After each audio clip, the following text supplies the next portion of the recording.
অভিমান করতে করতে একটা মানুষ একদিন হাঁপিয়ে ওঠে। যে অভিমান বোঝে না, বোঝার চেষ্টাও করে না, তার কাছে মানুষ প্রকাশ করাটাই একটা সময় পর ঠিকই কমিয়ে দেয়। অভিমান না ভাঙলে যে যন্ত্রণা হয়, সেই যন্ত্রণা একমাত্র ভুক্তভোগী ছাড়া আর কেউ উপলব্ধি করতে পারে না।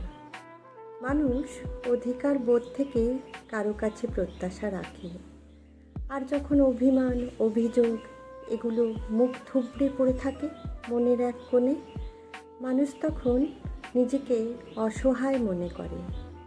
দিনের পর দিন অবহেলা, গুরুত্বহীন হয়ে যাওয়া, কারো কাছে নিজের প্রাপ্য অধিকার এবং সম্মান না পাওয়ার কারণে যত অভিমানের মেঘ এসে মনের আকাশে ভিড় করে।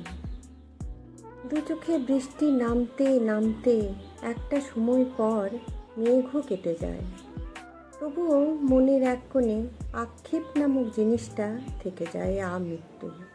যারা অভিমান বোঝে না, অভিমান ভাঙায় না, এড়িয়ে যায়, গুরুত্ব দেয় না, তাদের কাছের মানুষ কোনো কিছুই প্রকাশ করতে চায় না।